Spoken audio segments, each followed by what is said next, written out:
Good morning. Welcome to the Housing Digital Micro Conference.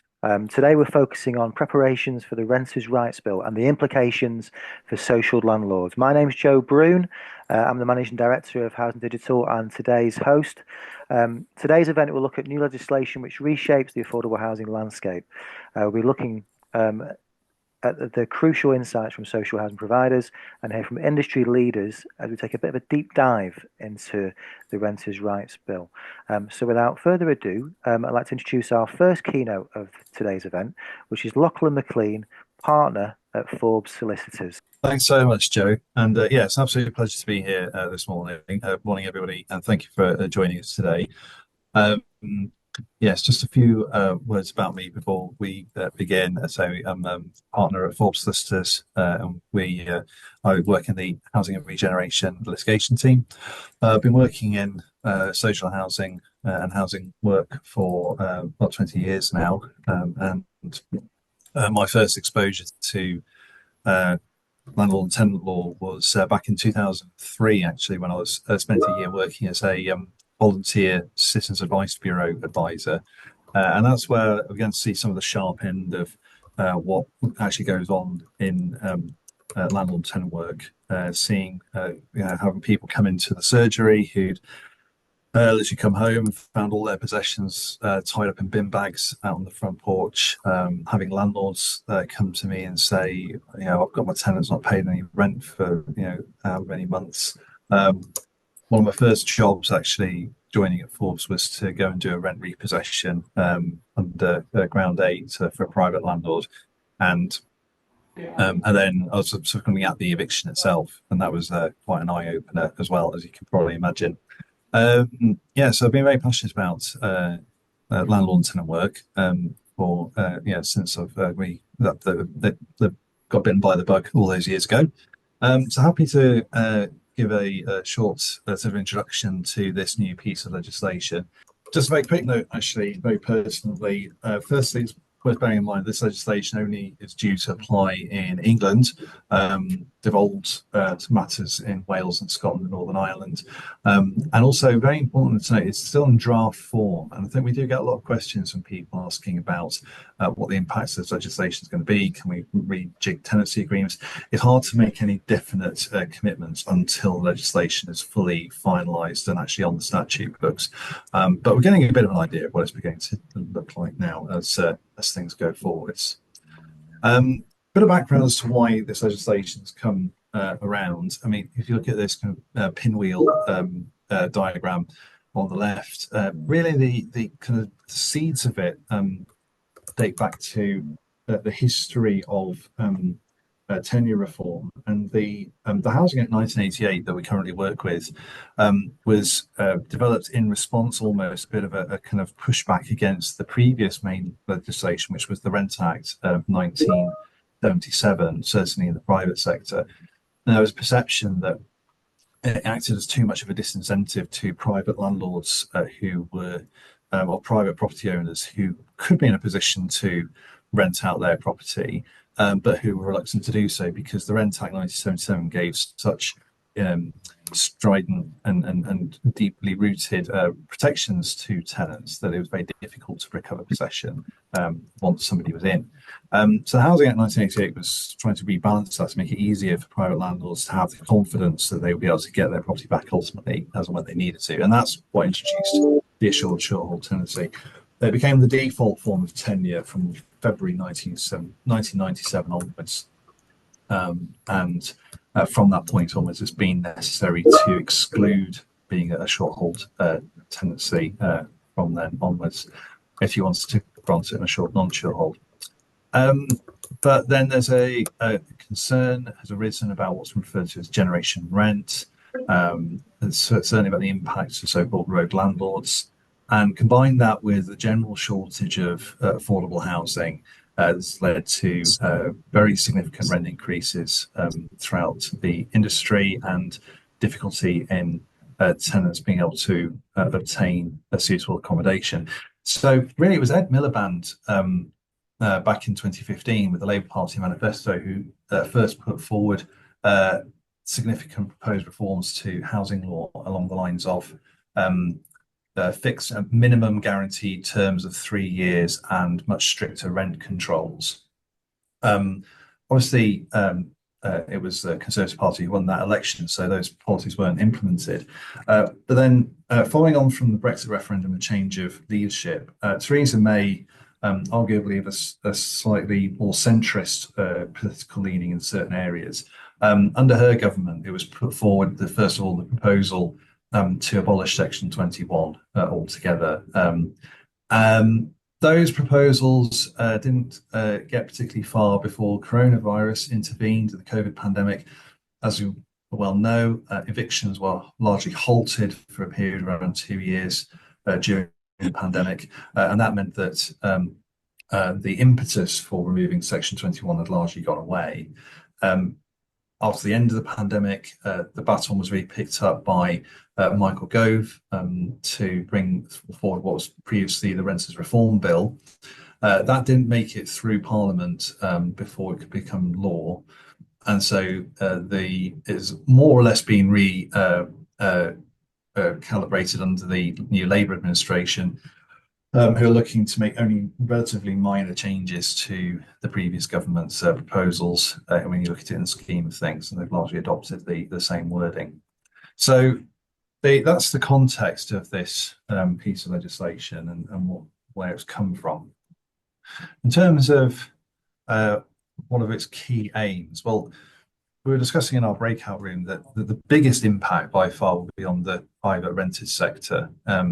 There have been previous attempts to try and get rid of so-called retaliatory evictions under the Deregulation Act 2015, but they don't necessarily seem to be entirely effective. And so one of the things that will change is that with Section 21 being abolished, it will be very difficult indeed for private landlords to evict a tenant simply for asserting their legal rights, for example, to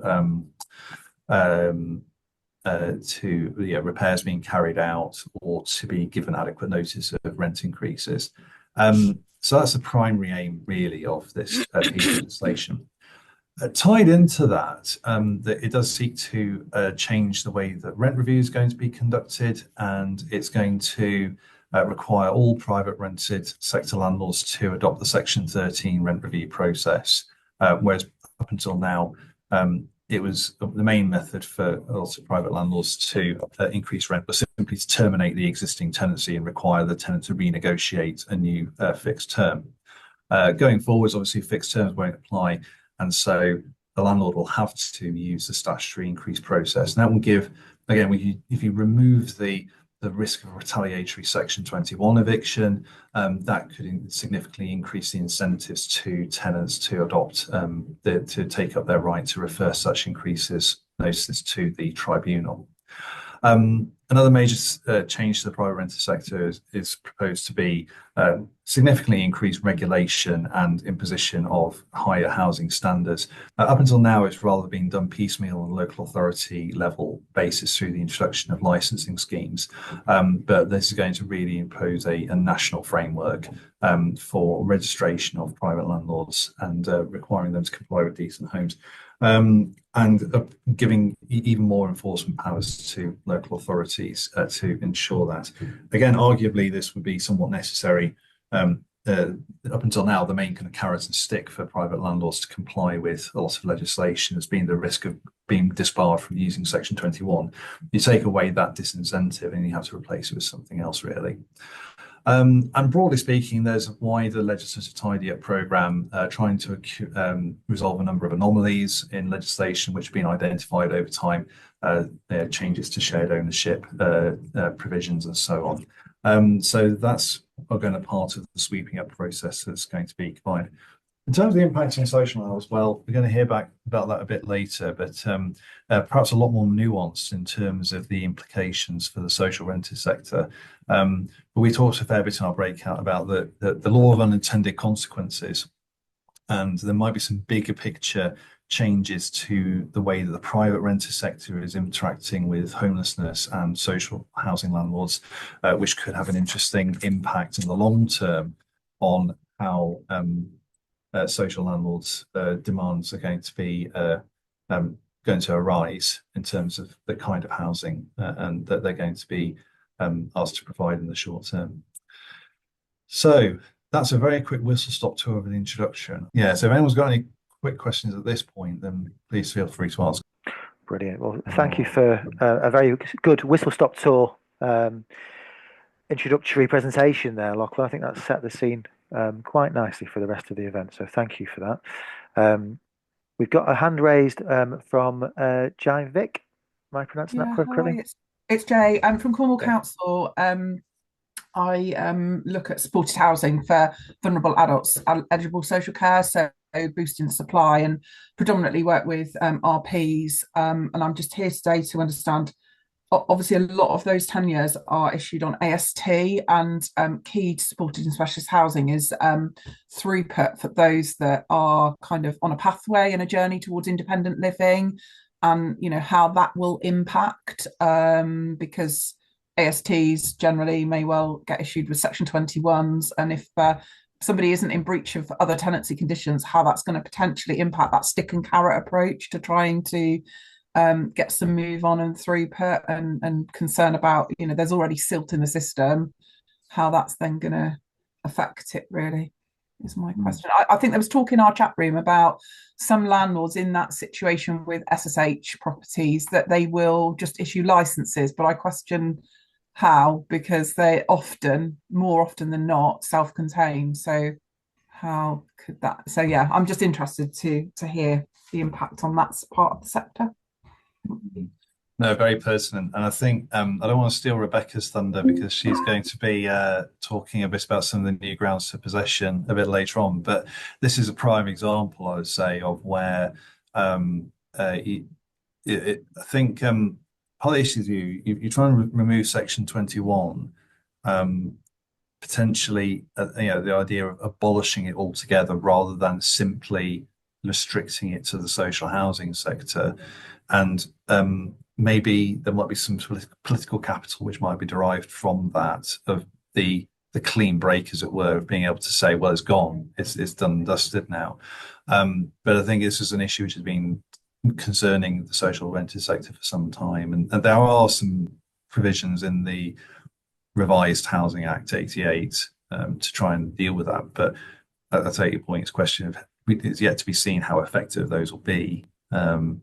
In terms of, do you issue a license in response? Well, the difficulty with that is that the long-standing case law, Street and Mountford from the UK House of Lords, says that it is a tenancy. If it has all the hallmarks of a tenancy, you can't just call it a license and magically it becomes a license. And the issue may well be then, it's like, well, what was it used as previously? What agreements were you issuing before? What's changed fundamentally since when you were issuing the short hold tenancies? If nothing has changed, then it's going to be difficult to make the argument that they are now magically licenses. Yeah. Now there are things which you might be able to do to try and actually change the way that the service is provided so that it actually is a license, but I'm sure you're aware, I already get a number of queries, I'm sure that Rebecca does as well, around clients saying, is this a tenancy, is this a license, what do we have to do to actually persuade the court that it is a genuine license, not a sham tenancy, like a disguised tenancy.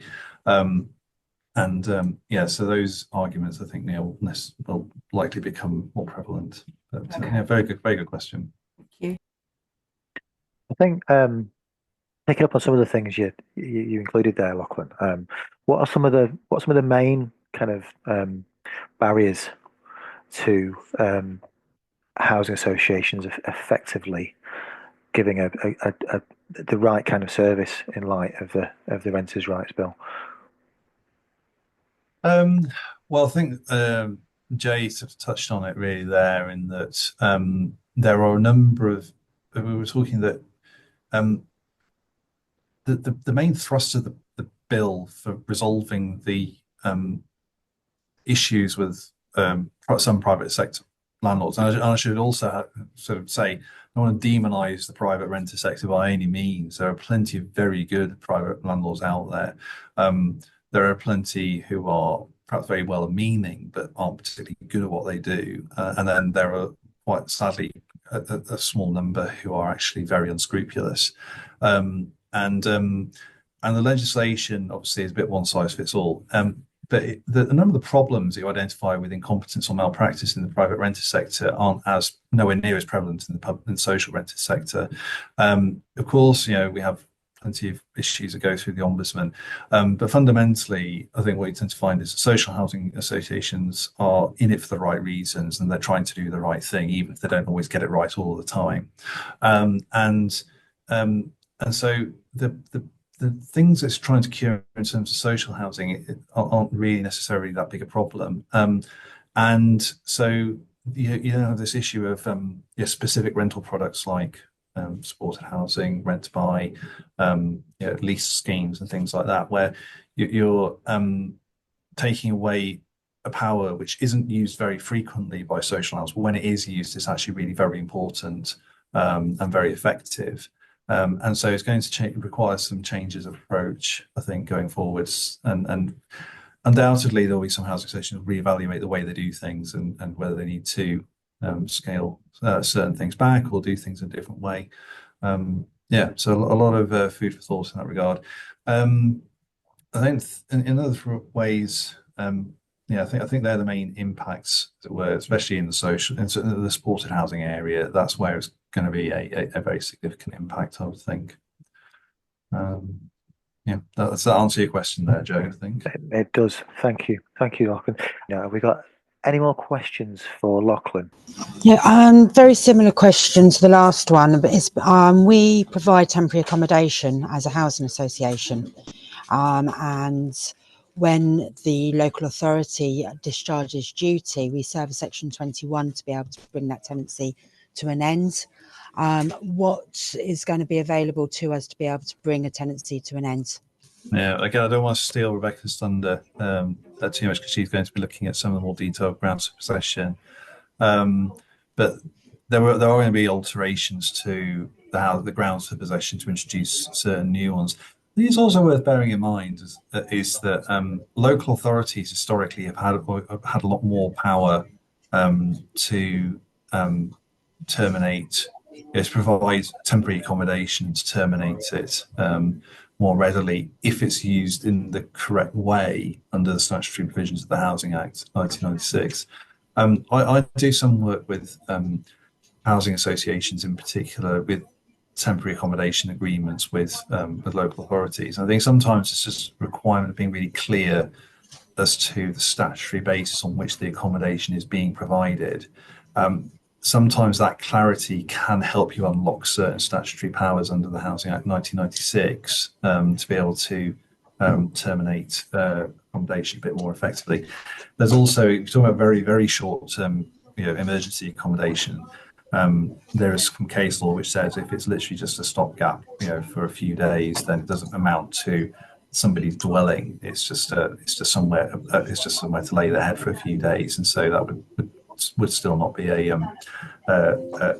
residential tenancy as such.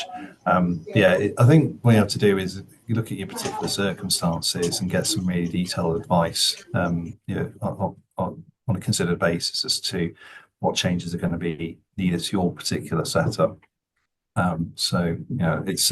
It's harder because we are starting to get those kind of queries ourselves now, and we're almost playing a little bit wait and see with the actual final form of legislation. You don't know what kind of last minute changes might be tweaked. But certainly the very minimum I would be suggesting you be doing now is trying to get a real grip on what you have at the minute, what the basis of the service is, what tenancy agreements do you have, what licenses agreements do you have, why are they used, what's the actual provision. That's almost, because that's going to be the first questions that people like myself and Rebecca are going to be asking when we get approached, when this legislation finally goes live, depending on what kind of implementation program there is from the government. If you say, well, what do we need to change? The first questions we're going to be asking is, well, what have you already got? So in the meantime, try and get your ducks in a row as to understanding what the basis of your stock is and how it's being used at the minute. Excellent. Does that answer your question, Candice? Okay, thank you. Yeah, it answered the question that there's no answer at the moment, so thank you. An answer may emerge, but we'll see how we go.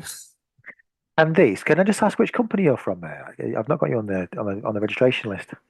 Red Kite, so I've come in for Todd. Ah, got you. Right, okay. Fantastic. Thanks, Candice. And thank you for your question.